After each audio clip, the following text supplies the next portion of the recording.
আসসালামু আলাইকুম রহমতুল্লাহ। আশা করি সবাই ভালো আছো। আমি মোহাম্মদ লাবিব হাসান, রাজশাহী ক্যাডেট কলেজের একজন এক্স ক্যাডেট এবং দিনাজপুর মেডিকেল কলেজে সেকেন্ড ইয়ারে পড়াশোনা করতেছি। আজকে ক্যাডেট কলেজ ভর্তি পরীক্ষায় জন্য তোমাদের ইংরেজির আরেকটি ক্লাস আমি নিয়ে আসছি। ক্লাস বলতে এটা মূলত আরেকটি গাইডলাইন ভিডিও, যেটা হচ্ছে ভোকাবুলারি রিলেটেড। ভোকাবুলারি বা শব্দভাণ্ডার এটা কতটা ইম্পর্ট্যান্ট, এটা তোমাকে কিভাবে ইংরেজিতে ভালো মার্ক পেতে হেল্প করবে এবং একই সাথে এটা কিভাবে প্র্যাকটিস করা উচিত। তো সবার প্রথমে যেটা সবচেয়ে গুরুত্বপূর্ণ জিনিস সেটা হচ্ছে ভোকাবুলারি। এটা রেগুলার প্র্যাকটিসের একটা বিষয়। কি প্র্যাকটিসের বিষয়? এই পয়েন্টটা তোমরা নোট করতে পারো যে এটা বা মাথায় নোট করো আর তুমি খাতায় নোট করো, কোনো ব্যাপার না, কিন্তু এটা মনে রাখতে হবে যে এটা রেগুলার প্র্যাকটিস করতে হবে। ঠিক আছে? এটা রেগুলার প্র্যাকটিসের বিকল্প নেই। ঠিক আছে? তো রেগুলার প্র্যাকটিস কেন? ভোকাবুলারি না, যে কোনো বাংলার ভোকাবুলারি বলো, অ্যারাবিক ভোকাবুলারি বলো, আর হচ্ছে ইংলিশের বলো, এই ভোকাবুলারিটা হচ্ছে মেইনলি কী বলো তো? ভোকাবুলারি হয়তো এই শব্দটাই তোমরা অনেকে অপরিচিত, সুতরাং আগে এটাই বলি, শব্দ ভাণ্ডার। অর্থাৎ এই যে যত ধরনের ইংরেজির শব্দগুলো আছে, তাই না? ধর আমি এখানে এই যে একটা লিখছি, যে একটা কোর্স লিখছি, একটা ইয়ার শব্দটা লিখছি, হ্যাঁ, এই প্রত্যেকটা শব্দের তো একটা অর্থ আছে। এই যে রেগুলার একটা শব্দ, প্র্যাকটিস একটা শব্দ। তো এইরকম প্রত্যেকটা যে ইংরেজি শব্দগুলো আছে, এটাই হচ্ছে ভোকাবুলারি। তো ইংরেজি ভোকাবুলারি যদি তোমাদের স্ট্রং না হয়, তাহলে কিন্তু অনেক শব্দ বাক্য থাকবে যে বাক্যটার তুমি অর্থই বুঝতে পারবে না। একই সাথে এটার আরেকটা গুরুত্বপূর্ণ বিষয় হচ্ছে, এই ভোকাবুলারিগুলো আমাদের যে কয়টাই জানা আছে ধরো, সেইগুলোরও আমাদের কি জানা থাকে না, দেখা যায় যে স্পেলিংটা জানা থাকে না আমাদের, অনেক সময় দেখা যায়। এই জন্য সেই শব্দগুলো আমরা ব্যবহার করতে পারি না। প্লাস হচ্ছে মিনিং বা অর্থ। স্পেলিং মানে কি? স্পেলিং মানে হচ্ছে বানান, শব্দটার বানান কি সেটা জানা থাকে না, আবার মিনিং বা অর্থ আমাদের কিন্তু অনেক সময় জানা থাকে না। সুতরাং আমাদের শব্দগুলো প্রতিদিন, আমি যাদেরকে বিভিন্ন সময় পরামর্শ দিয়েছি, এরকম করে আমি ওদেরকে পরামর্শ দিই, বেশি না, তুমি 5টা শব্দ শিখো। প্রতিদিনও করতে হবে এরকমও না, বাট সপ্তাহে 2-3 দিন তুমি এই কাজটা করো, যে 5টা করে ওয়ার্ড প্র্যাকটিস করতেছো, ওটা খাতায় এক জায়গায় সংরক্ষণ করতে হবে। কী করতে হবে? তুমি একটা শব্দ আগে সিলেক্ট করবে, যে কয়টা করে শব্দ, ধরো যে 5টা। এটাই তোমাদের জন্য একটা আইডিয়াল শব্দ দিলাম, যে তোমরা প্রতিদিন কয়টা করে শিখতে পারো? 5টা করে শব্দ শিখলা।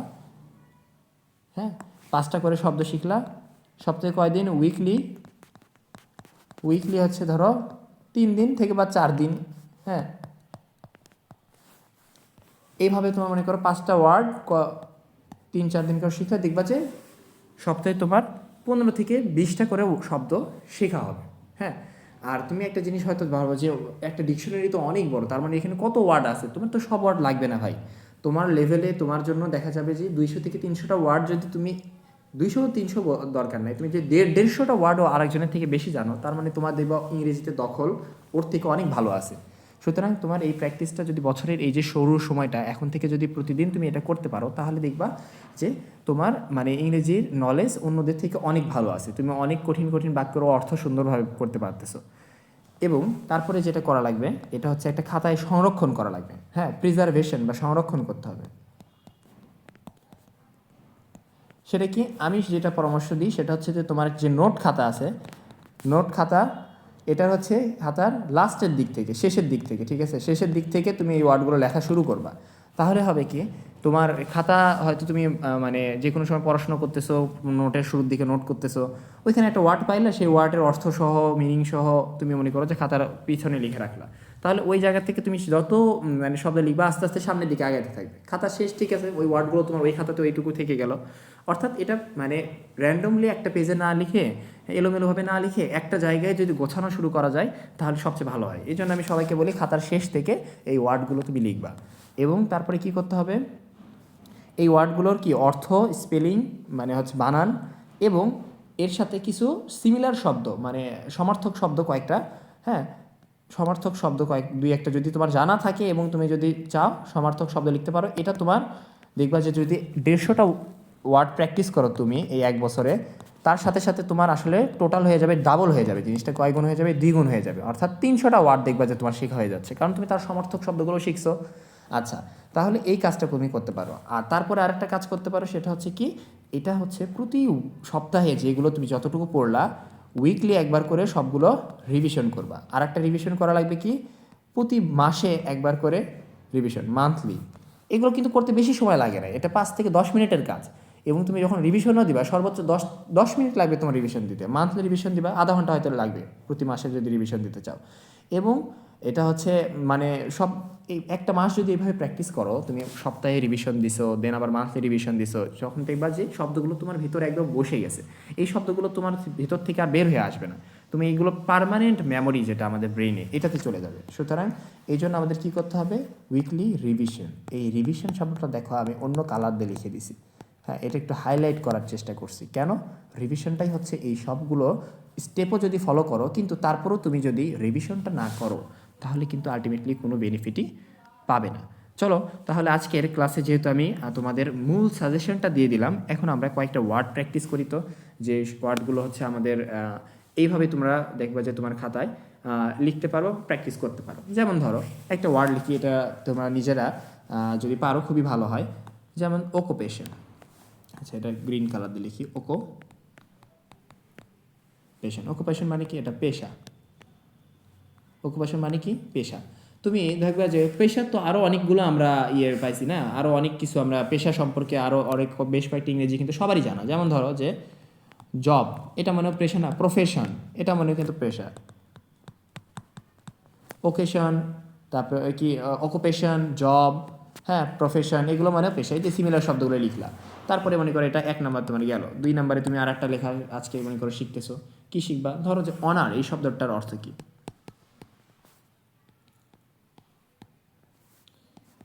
অনার মানে হচ্ছে সম্মানিত, ঠিক আছে? তাহলে এইরকম জিনিসগুলো আর কি কি আছে? ডিগনিটি মানে মর্যাদা, ডিগনিটি। রেসপেক্ট মানে সম্মান, হ্যাঁ। সো এইভাবে তুমি মনে করো যে লিখে লিখে এটা তুমি প্র্যাকটিস করতে পারো। আচ্ছা তারপরে আর একটা ওয়ার্ড আমরা শিখি চলো আজকে। আচ্ছা এটার সাথে কিন্তু আরও আছে প্রেস্টিজ। এই শব্দগুলো কিন্তু পরিচিত আমাদের, দেখো কিন্তু আমরা কখনো এইগুলো না ওইভাবে প্র্যাকটিস করি নাই, দেখে আমরা এটা ইউজ করতে পারি না শব্দগুলো। দেখো প্রেস্টিজ, এই শব্দটা হয়তো অনেকে বানানো ঠিকভাবে জানে না যে প্রেস্টিজ বানানটা কি, রেসপেক্ট, ডিগনিটি এগুলো বানান কি। বাট তুমি কিন্তু সবগুলোই শুনছো, বাট অনার শব্দটা হয়তো একটু কম শুনছো। দেখো এইভাবে যখন পড়বা তখন তোমার জানা জিনিসগুলো আরও সুন্দরভাবে গড়ে উঠবে। যেমন এই শব্দটা কিন্তু আমরা অনেক সময় যে তোরা একটা প্রেস্টিজ না, এরকম কথাগুলো বলে তোমার সবাই, অনেকেই বলে। সো এই কথাগুলো কিন্তু আমাদের পরিচিতই, সো এতটাই কঠিন না যে মুখস্থ করা। হ্যাঁ, আবার একটা ওয়ার্ড আমরা মনে করো যে এখন শিখতেছি, ট্র্যাডিশন। ধরো ঐতিহ্য, হ্যাঁ। তা আমাদের মনে করো যে ট্র্যাডিশন মানে হচ্ছে আমাদের মধ্যে পয়লা বৈশাখ, এটা আমাদের বাঙালিদের একটা ট্র্যাডিশন, হ্যাঁ। এই জিনিসগুলোকে আরও অনেক সময় কাস্টম, হেরিটেজ এইগুলো দিয়েও মনে করো প্রকাশ করা হয়। তো এটার ধরো সিমিলার ওয়ার্ড তুমি পড়তে যেয়ে দেখলে, আচ্ছা এই যে হেরিটেজ এই শব্দটা কোথাও হয়তো খুঁজে পাইছো, তোমার কাছে মনে হচ্ছে এটা তো অনেক কঠিন মনে হচ্ছে আমার কাছে, ওকে স্কিপ করতে পারো। তোমার মেইনটা হচ্ছে যে একটা তো শিখতেছো, তার সাথে যদি এই যে প্রেস্টিজের মতো এরকম যদি সহজ কিছু পেয়ে যাও তাহলে লিখে রাখলা। আর কঠিন হয়ে গেলে দরকার নেই তোমার, ভাই এত কষ্ট করার এখানে দরকার নেই। সো এটা তুমি মনে করো যে এখানে স্কিপ করছো।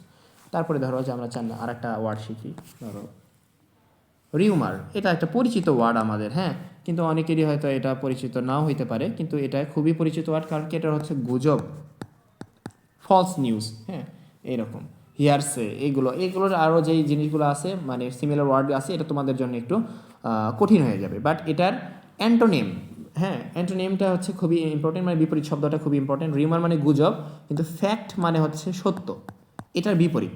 ট্রুথ মানেও সত্য, কিন্তু এখানে ট্রুথ ব্যবহার করা হয় না। যে কোনো নিউজ যদি রিউমার হয় মানে ফেক হয়, তার বিপরীতে আমরা লিখি যে ফ্যাক্ট কোনটা। রিউমার মানে হচ্ছে ফেক, ধরো যে মিথ্যা, গুজব, এগুলোকে ফেক শব্দ দ্বারা এটার সিমিলার ওয়ার্ড হতে পারে। আর সেটার অ্যান্টোনিম বা বিপরীত শব্দ কি? ফ্যাক্ট, বা এটা মানে হচ্ছে সত্য, যাচাই বাছাই করা সত্য, এরকম। আচ্ছা তাহলে আমাদের একটা ওয়ার্ডকে বুঝে বুঝেও পড়তে হবে, শুধু মানে মুখস্থ করে যাব এইরকম জিনিসও না, ওয়ার্ডগুলো বুঝতেও হবে, তারপরে যে তোমার এটার সম্পর্কে ধারণাটা ক্লিয়ার হবে। এরপর আমরা আর একটা ওয়ার্ডে আসি। ধরো কোন ওয়ার্ড নেওয়া যায়? ধরো মনোটনাস একটা শব্দ না, মনোটনাস। এই ওয়ার্ডটা কি কখনো শুনেছিলে? আমাদের পড়াশোনায় মাঝে মাঝে বোরিং লাগে না, একঘেয়েমি চলে আসে পড়াশোনায়, হ্যাঁ মনে করো যে আমাদের টায়ার্ড লাগে একটু, মানে বোরিং জিনিস আর কি, মানে যখন লাগে বা একঘেয়েমি চলে আসা, যে টানা মনে করো পড়াশোনা সারাদিন করতেছে, তখন মনোটনাস লাগবে। এটা একটা অনুভূতির নাম। তো কি? একঘেয়েমি।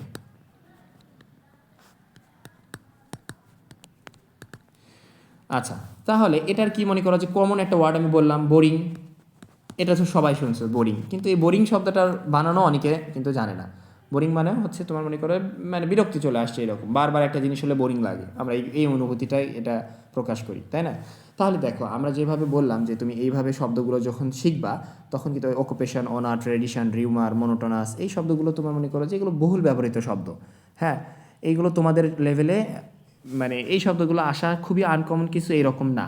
সুতরাং এই জিনিসগুলো যখন তুমি প্র্যাকটিস করবা, হ্যাঁ, তখন তুমি দেখবা যে বছর শেষে তোমার একটা সম্পদ তৈরি হয়েছে। কি সম্পদ? ওই যে খাতার শেষের দিকে দেখবা যে তোমার 150-200 শব্দ, সেগুলোর সাথে একটা সমার্থক শব্দ লেখা আছে। দেখবা যে এই ক্লাস 6-এ তুমি অ্যাডমিশনের সময়টা একটা ছোট ছোট বলতেছি তো, এটা ধরো যে 10 মিনিটের তোমার একটা কাজ, হ্যাঁ, তাও সপ্তাহে প্রতিদিনও আমি দিই নাই, ধরো 3 থেকে 4 দিন তুমি করবা, কিন্তু আলটিমেটলি দেখবা যে এটা অনেক বড় একটা বেনিফিট তুমি মনে করো যে পাচ্ছ। ঠিক আছে? আর অবশ্যই মনে করো যে যদি আমরা আসলেই যদি তুমি এইভাবে করতে পারো, সপ্তাহে যদি 15টা শব্দও হয়, 15 গুণন ধরো যে আমাদের 52টা সপ্তাহ ধরলাম, তার মধ্যে কিছু সপ্তাহ তো আমাদের চলে যাবে।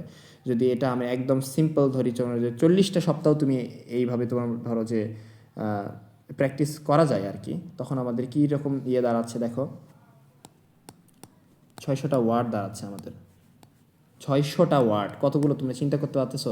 আমি ডাবলও করতেছি না, আমি যে 300 ডাবল, আমি তোমার মনে করো যে 150 ডাবল 300 করছিলাম, কিন্তু একটা সাধারণ হিসাব যদি তোমাদেরকে আমি দেখালাম যে যদি আসলেই কেউ প্রত্যেকটা সপ্তাহ লাগবে না, আমরা 12টা সপ্তাহকে বাদ দিছি যে রেস্ট নাও তুমি 12টা, তুমি যদি 40টা সপ্তাহ মনোযোগ দিয়ে জাস্ট সপ্তাহে 3 দিন, কয়দিন? 3 দিন, ঠিক আছে, তুমি যদি 3 দিন যদি এই বছরটাতে সপ্তাহে এরকম 3 দিন করে 40টা সপ্তাহ তুমি যদি প্র্যাকটিস করতে পারো, তাহলে তোমার টোটাল 600টা শুধু নতুন শব্দই শেখা হবে। এর সমর্থকগুলোও তো আছেই, শুধু নতুন শব্দই হবে হচ্ছে কত, 600টা। তাহলে দেখো এই জিনিসটা কিন্তু আমাদের মানে জাস্ট একটু একটা অভ্যাসের পরিণত করতে পারলে আমাদের শুধু যে ক্লাস 6-এর জন্য না, এটা আমাদের জন্য পুরো আমাদের এডুকেশন লাইফে এটা অনেক হেল্পফুল হবে। তো আজকের ভিডিওটা এই পর্যন্তই থাকলো। যদি তোমাদের ক্লাস ভালো লেগে থাকে, যেহেতু আমি প্রথম তোমার ধরো যে অ্যাপ এবং আমার ট্যাব স্টাইলাস পেন ইউজ করে ক্লাসগুলো নিচ্ছি, হয়তো লেখা বুঝতে একটু অসুবিধা হতে পারে বা কথা শুনতে হয়তো কিছু অসুবিধা হতে পারে, তোমরা জানাও আমাকে সমস্যাগুলো, আমি ইনশাল্লাহ এখানে রেগুলার ক্লাস দেওয়ার চেষ্টা করব। এবং এছাড়াও আমার চ্যানেলে যে ভিডিওগুলো আছে তোমরা এগুলো দেখতে পারো। আর যদি চাও বা তোমার যদি ভালো লাগে, তোমার ফ্রেন্ডদের সাথে শেয়ার করতে পারো। এক্ষেত্রে তোমার থেকে আমার বেনিফিটটা যেটা হবে সেটা হচ্ছে আমি আরও কিছু স্টুডেন্টের কাছে পৌঁছাইতে পারবো তোমার মাধ্যমে। তো আমাদের সবার জন্য দোয়া থাকবে, শুভকামনা। আসসালামু আলাইকুম রহমতুল্লাহ।